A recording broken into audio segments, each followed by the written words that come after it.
End gold buyers, మీ కష్టాల్లో నమ్మకమైన మీ ఆత్మీయ నేస్తం. షాబాద్లో 6గురిని చంపిన నిందితుడు రాజ్కుమార్ కేసుకు సంబంధించి ఒక కన్ఫ్యూజ్ అయితే ప్రస్తుతం కొనసాగుతోంది. పోలీసుల అదుపులోనే ఉన్నాడు అని ఒక ఆధారం కనిపిస్తోంది. లేదు, పోలీసుల అదుపులో లేడు, ఈ వదంతులు ఈ ప్రచారాలన్నీ నమ్మొద్దు, అతని కోసం వెతుకుతున్నామని చెప్పి పోలీసులు చెప్తున్నారు. అసలు ఏది నిజం ఏది అబద్ధం అనేది ఇక ఆ ఉత్కంఠ అనేది కొనసాగుతుంది. ఎందుకంటే ఒక కానిస్టేబుల్ రాజ్కుమార్ మాస్క్ పెట్టుకొని వెళ్తుండగా సినీ ఫక్కీలో ఒక కానిస్టేబుల్ అతన్ని పట్టుకుని బైక్ మీద తీసుకెళ్ళిపోయాడు, మేము ప్రత్యక్షంగా చూశానని చెప్పి ఒక వ్యక్తి చెప్తున్నాడు. ఒక్కసారి వినండి. అది రానా టిఫిన్ ఏడు ఉంటుంది, టిఫిన్ ఏడు ఉంటుంది అంటే తిమ్మాపూర్లో ఉంటుంది అని చెప్పిన. వస్తే బండి వేరే బండి ఏం చేసిన ఆపి, వేరే బండి ఆపి ఆ బండి మీద వెళ్తుండు. అక్కడ కానిస్టేబుల్ వచ్చి ఆయన పట్టుకోగలిగాను. అక్కడ వేరే ఉరుకుతుంది బండి మీకెళ్ళి కూడా బండి ఆపి దుంకి వెళ్తుండే అక్కడ అన్నమాట. దుంకి వెళ్తే ఆ కానిస్టేబుల్ పట్టుకొని వెళ్ళిన. ఆయన ఎన్ని గంటలకు జరిగింది? 9 అంటే టైం చూసుకోలేదు. నువ్వు పట్టుకోలే? నేను పట్టుకోలేదు. ఆయన ఎట్లా వచ్చింది? వెహికల్ మీద వచ్చిన? వెహికల్ మొత్తం నసుకుడు జామకాయ తింటుందా? జామకాయ తిని చేత పట్టుకుంటూ ఒకటి ఏం లేదు, నసుకుడు అక్కడికి వచ్చినట్టున్నాడు. ఇక్కడ వచ్చింది తెల్లగా ఈడైతే పడ్డాడు. లేవు వెహికల్స్ పారిపోతుంటే ఆయన టర్నింగ్ కాడ పోయి చూసిన దుంకిపోతుండ ఉరుకుతున్నా. అక్కడ ఉరుకుతా కదా ఆయన వచ్చి పట్టుకుని గలబట్టి ఒకటే ఎక్కువ ఆయన వేరే వ్యక్తి బైక్ మీద వచ్చిందా? బైక్ మీద వచ్చి అక్కడికి బైక్ మీద వచ్చి విన్నారుగా. అది అతను ఆ ప్రత్యక్షంగా అతని కళ్ళతో చూసిన వ్యక్తి చెప్తా ఉన్నాడు.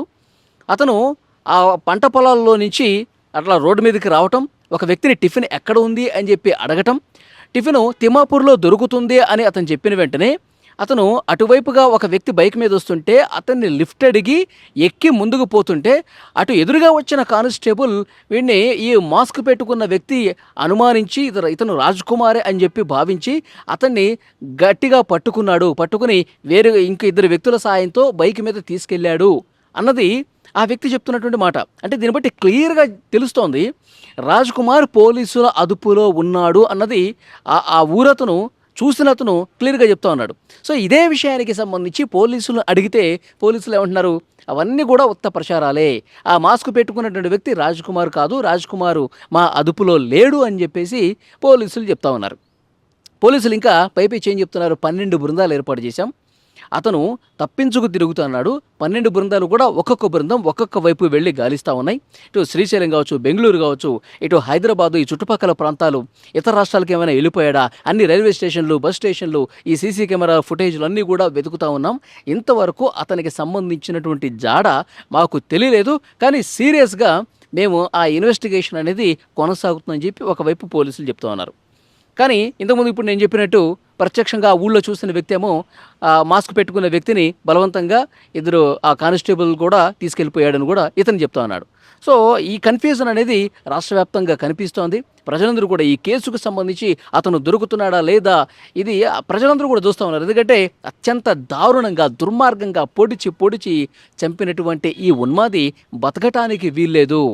ఇతన్ని అరెస్ట్ చేసి జైల్లో పెట్టి మళ్ళీ ఏదో ఒక రోజు బెయిల్ మీద బయటకు వచ్చి ఇంకొంతమందిని చంపుతాడు. కాబట్టి వీడికి ఈ సమాజంలో బతికే అర్హత లేదు, అసలు ఈ భూమి మీద ఉండేటువంటి అర్హత ఎప్పుడో కోల్పోయాడు, అతన్ని వెంటనే ఉరి తీయండి, లేదంటే ఎన్కౌంటర్ చేసి పడేయండి అని చెప్పి ఈ ఘటనకు సంబంధించిన సమాచారం తెలిసిన ప్రతి ఒక్కరూ కూడా, ఎందుకంటే అందరూ ఫోన్లలో వీడియోలు చూస్తూ ఉంటారు కాబట్టి, చిన్నపిల్లల్ని కూడా చంపాడు. వరుసగా అరగంటలో 6 మందిని చంపినటువంటి ఈ సైకోగాడు ఇక బతికి వేస్ట్, వీడిని చంపాల్సిందే అని చెప్పి కామెంట్ల రూపంలో పెడుతున్నారు. చాలా ఆగ్రహంతో రాష్ట్ర ప్రజలందరూ, ఆ కుటుంబాలకు సంబంధించినటువంటి వాళ్లే కాదు, అందరూ కూడా ప్రతి ఒక్కరు కూడా మాట్లాడుతున్నటువంటి పరిస్థితి ఉంది.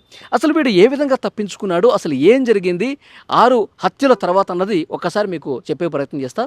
6గురిని చంపాడు. ఫస్ట్ అక్కడికి వెళ్ళాడు, అక్కడ ఉన్నటువంటి ఆ మైనర్ బాలిక తల్లిని నానమ్మని చంపిన తర్వాత ఆ బాలికని బలవంతంగా ఇక్కడికి తీసుకొచ్చాడు. ఇక్కడికి తీసుకొచ్చి ఇక్కడ అఖిల్ సాగర్ చెరువు దగ్గర పడేసి అక్కడ గొంతు కోసి చెరువు దగ్గర చంపేశాడు. ఆ తర్వాత ఇంటికి వెళ్ళాడు. పిల్లలు నిద్రపోతూ ఉన్నారు, భార్య ఉంది, భార్యని ముందే చంపుదామని చెప్పి ప్లాన్లోనే ఉన్నాడు. వెంట తెచ్చుకున్నటువంటి కత్తితో భార్యని పొడిచి చంపేశాడు. నిద్రపోతున్నటువంటి పసిపిల్లలను కూడా చాలా దారుణంగా పీక మీద కత్తిపెట్టి కోసి చంపేశాడు. చంపిన తర్వాత వెంటనే ఒక కారు అద్దెకు తెచ్చుకున్నాడంట. ముందు ప్లాన్ ప్రకారం అక్కడ షాబాద్కి పోవటం, ఇక్కడికి రావటం అంతా ప్లాన్డ్గా ఒక కారు తీసుకొచ్చుకుని అతను ఇదంతా చేశాడు. మళ్ళీ అదే కారులో సైలెంట్గా తిరుగు పయనమైపోతూ వాళ్ళ ఫాదర్కి ఫోన్ చేశాడు. ఇక నేను 6గురిని చంపేశాను, ఇప్పుడు నాకు ప్రశాంతంగా ఉంది, ఇక నేను కూడా చచ్చిపోతానని చెప్పి ఫోన్ కట్ చేసి ఆ కారులో వెళ్ళిపోయాడు. ఆ కారులో పోతూ తిమ్మాపూర్ దగ్గర ఒక అండర్ పాస్ ఉంది, రైల్వే లైన్ దగ్గర ఒక అండర్ పాస్ ఉంది. అండర్ పాస్ దగ్గరికి వచ్చేసరికి అతని కారు ఆగిపోయింది, పెట్రోల్ అయిపోయి కారు ఆగిపోయింది. ఆ కారుని అక్కడే పెట్టేశాడు. కారును అక్కడే వదిలేసి అక్కడి నుంచి ఇక పరిగెత్తుకుంటూ వెళ్ళిపోయాడు. హైవే మీదకి అతను బస్సు ఎక్కాడా లేకపోతే ఏదైనా లిఫ్ట్ అడిగి వెహికల్ ఎక్కాడా, లారీ ఎక్కాడా అన్నది కూడా పోలీసులు ఇన్వెస్టిగేట్ చేస్తున్నారు. ఇతను శ్రీశైలము, బెంగళూరు వైపు, ఎందుకంటే గతంలో ఒకసారి ఇదే విధంగా శ్రీశైలం పోయి చాలా రోజుల పాటు ఉండొచ్చాడంట. సో అక్కడ వెతుకుతున్నారు. సో వీళ్ళ తల్లికి సంబంధించి ఈ రాజకుమారు తల్లిదండ్రులకు సంబంధించిన ఊరు ఏదైతే ఉందో ఆ ఊళ్ళో ఏమన్నా తలదాచుకున్నాడా అని చెప్పి అక్కడ వెతుకుతా ఉన్నారు. కానీ ఇంతవరకు ఎక్కడా కనిపించట్లేదు. పోలీసులు చెప్తున్నారు, మేము 12 బృందాలు ఏర్పాటు చేశాం, సమీపంలో ఉన్నటువంటి అడవులు, పంట పొలాలు, రైల్వే ట్రాకులు అన్నీ కూడా వెతుకుతున్నాం. ఎందుకంటే ఇంత దుర్మార్గం చేసినాడు పోలీసులు ఎట్టి పరిస్థితుల్లో అతన్ని పట్టుకొని స్టేషన్కి తీసుకుపోతారని తెలుసు కదా. అందుకే ఎవరికీ కనిపించకుండా నిర్మానుష ప్రాంతంలో అతను ఆ అడవుల్లోనూ పంట పొలాలకు దూరంగా కొండలకి అవతలకి వెళ్ళిపోయి ఉంటాడు. మళ్ళీ చీకటి పడ్డాక ఎవరు గుర్తుపట్టరు అనుకున్న టైంలో ఇట్లా రోడ్ల మీదకి వస్తుంటాడు, మనం కనిపెట్టుకుండాలని చెప్పి పోలీసులు చాలా సీరియస్గానే ఇన్వెస్టిగేట్ చేస్తున్నారు. ఇక్కడ ఒక విషయం ఏంటంటే, కారు ఆగిపోయింది చూసారా, కారు ఆగిపోయినప్పుడు వీళ్ళందరినీ చంపిన తర్వాత వెళ్ళినప్పుడు కారు ఆగిపోయినప్పుడు వీడు ఆత్మహత్య చేసుకునే ప్రయత్నం చేశారంట. తిమ్మాపూర్ రైల్వే ట్రాక్ మీద నిలబడిన తర్వాత ట్రైను వేగంగా ఇట్లా ముందుకు వస్తుంటే చాలా దగ్గరకు వచ్చిన తర్వాత ప్రాణభయంతో ధైర్యం సరిపోక ట్రాక్ మీద నుంచి మళ్ళీ పక్కకి వెళ్ళిపోయాడంట. ఇదంతా కూడా పోలీసులు చెప్తుంది, నేను చెప్తుంది కాదు. పోలీసులు చాలా క్లియర్గా అక్కడ తిమ్మాపూర్ రైల్వే ట్రాక్ సమీపంలో ఉన్నటువంటి సీసీ కెమెరాని చూసి ఇతను ఆత్మహత్య చేసుకునే ప్రయత్నం చేసి ధైర్యం సరిపోక చావటానికి భయపడిపోయి మళ్ళీ ట్రైన్ దగ్గరికి రాగానే దూరంగా వెళ్ళిపోయాడు అని తెలుస్తోంది.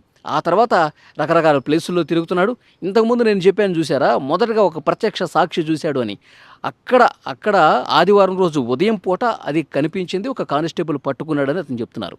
సో నిజంగా ఏం జరిగింది, పోలీసుల అదుపులో ఉన్నాడా లేదన్నది కూడా పోలీసులే ఒక ప్రెస్ మీట్ పెట్టి చెప్పాల్సినటువంటి అవసరం ఉంది. ఇంకా సరే, అతను పోలీసుల అదుపులో లేకపోతే ఇన్వెస్టిగేషన్ ఏ విధంగా జరుగుతుందో చెప్పాల్సినటువంటి అవసరం ఉంది. ఇంకొక ముఖ్యమైన విషయం ఏంటంటే, అతను ఈ 6 హత్యలు చేయటానికి పరోక్ష కారణం పోలీసులే అంట. 6 హత్యలు చేయటానికి కారణం పోలీసులే అని గ్రామస్తులు మండిపడతా ఉన్నారు. ఏంటి పోలీసులు ఎలా కారణం అంటే, పోక్సో కేసు నమోదైంది కదా, 2 నెలల క్రితం అతని మీద పోక్సో కేసు నమోదైంది. పోక్సో కేసులో నమోదైనప్పుడు సెక్షన్ 11, 12 పెట్టారండి. అమ్మాయి వెంట పెట్టడం, అమ్మాయిని వేధించడం, ఆ మైనర్ బాలిక తల్లిదండ్రులని బెదిరించడం, వీటికి సంబంధించి సెక్షన్ 11, 12 అంటే 7 సంవత్సరాల కంటే తక్కువ శిక్ష పడే సెక్షన్లు నమోదు చేశారు. పోలీసులు పోక్సో కేసు అంటే చాలా సీరియస్గా ఉండాలి. డిఎస్పీ స్థాయి అధికారో, ఏసీపీ స్థాయి అధికారో పోక్సో కేసుల్ని పర్యవేక్షిస్తూ ఉండాలి. పోక్సో కేసులు పెట్టిన దానికి నిందితులకి వాళ్ళు నిజంగా తప్పు చేసినటువంటి పరిస్థితి ఉంటే వాళ్ళని కఠినంగా శిక్షించే విధంగా ఒక పర్యవేక్షణ పోలీసు అధికారుల నుంచి ఉండాలి. కానీ ఈ పర్యవేక్షణ లోపించింది. పైపెచ్చు షాబాద్ పోలీస్ స్టేషన్లో ఉన్నటువంటి ఎస్ఐలు, సిఐలు నిర్లక్ష్యంగా వ్యవహరించారు. ఇతని దగ్గర నుంచి 20 లక్షల రూపాయలు తీసుకుని, ఇది నేను చేస్తున్నటువంటి ఆరోపణ కాదు, ఈరోజు ప్రధాన పత్రికల్లో వచ్చినటువంటి ఆరోపణ నేను చెప్తా ఉన్నా. షాబాద్ పోలీస్ స్టేషన్లో లంచాలకు కక్కుర్తిపడి ఇలాంటి పోక్సో నిందితుల నుంచి డబ్బులు తీసుకుని అతనికి 7 సంవత్సరాల కంటే పైపెచ్చు ఉన్నటువంటి సివియర్ సెక్షన్స్ ఏవైతే ఉన్నాయో ఆ సెక్షన్స్ పెట్టకుండా ఈజీగా బెయిల్ వచ్చేటువంటి సెక్షన్లు పెట్టి డబ్బులకి అమ్ముడిపోయి ఈ రాజ్ కుమార్ అనేవాడికి సహకరించారు. అందుకే అతనికి ఈజీగా బెయిల్ వచ్చింది. బెయిల్ వచ్చి బయటకు వచ్చి ఈ పోక్సో కేసు పెడతారా నా మీద అని చెప్పి ఆగ్రహంతో అతనికి ఒక సైకోలాగా బిహేవ్ చేసి 6 మందిని చంపాడు. అంటే నిజంగా పోలీసుల ప్రమేయానికి సంబంధించి కూడా సీరియస్గా ఇన్వెస్టిగేట్ చేయాల్సినటువంటి అవసరం ఉంది.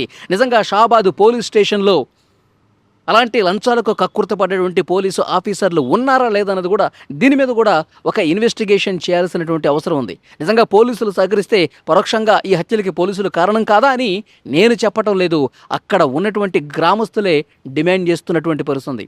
చాలా క్లియర్గా చెప్తా ఉన్నారు. అతనికి అసలుకి బెయిల్ ఎట్లా వస్తుందండి? ఇంత దుర్మార్గంగా మైనర్ బాలికల మీద లైంగిక వేధింపులకు చేస్తే అతను అంత ఈజీగా అసలు కనీసం జైల్లో ఒక నెల రోజులు కూడా ఉండకుండా ఏ విధంగా బయటకు వచ్చేస్తాడు? దీని వెనకాల ఏం జరిగింది? పోలీసులు అమ్ముడుపోయారని చెప్పి గ్రామస్తులు చాలా సీరియస్గా అలిగేషన్ చేస్తున్నారు. కాబట్టి అందుకే పరోక్షంగా వాడు బయటకు వచ్చాడు కాబట్టే అందరిని చంపాడు. ఆ మైనర్ బాలికని, వాళ్ళ కుటుంబాన్ని, ఈ సొంత కుటుంబాన్ని ఎందుకు చంపాడు? నీకు భార్య పిల్లలు ఉండగా నువ్వు ఆ అమ్మాయి వెనకాల పడతావేంటి? నీకు పిల్లలు, వాళ్ళ జీవితం ఏంటి, మన జీవితం ఏంటి, ఇవన్నీ అర్థం చేసుకోకుండా ఈ విధంగా పిచ్చి పట్టినట్టుగా సైకోలాగా బిహేవ్ చేస్తున్నావు నువ్వు అని చెప్పి భార్యతో కూడా రోజు గొడవలు ఉన్నాయి. కాబట్టి వీడి ప్లాన్ ఏంటి? తన కుటుంబాన్ని లేపేసేయాలి, తర్వాత అక్కడ మైనర్ ఫ్యామిలీలో ఉన్నటువంటి ఆ పెద్దవాళ్ళు ఇద్దరిని కూడా చంపేయాలి. ఇక మనకు అడ్డు అదుపు లేదు. మైనర్ బాలికని తీసుకుని ఎక్కడన్నా దూరంగా వెళ్ళిపోయి నేను హ్యాపీగా ఉండొచ్చు అనుకున్నాడు. కానీ ఈ మైనర్ బాలిక తీవ్రంగా ప్రతిఘటించేసరికి ఈమెను కూడా చంపేశాడు. సో టోటల్ 6 మెంబర్స్ని చంపేశాడు. సో కాబట్టి ఈ కేసు సంబంధించి చాలా సీరియస్ వ్యవహారం కనిపిస్తోంది. పోలీసుల పాత్ర మీద కూడా చాలా అనుమానాలు కనిపిస్తూ ఉన్నాయి. వీటన్నింటికి సంబంధించి పూర్తి ఆధారాలతో, పూర్తి సమాచారంతో పోలీసులు ఒక ప్రెస్ మీట్ పెట్టి ఈ ఘటనకు సంబంధించిన పూర్తి వివరాలు ప్రజలకు తెలియజేయాల్సినటువంటి అవసరం ఉంది.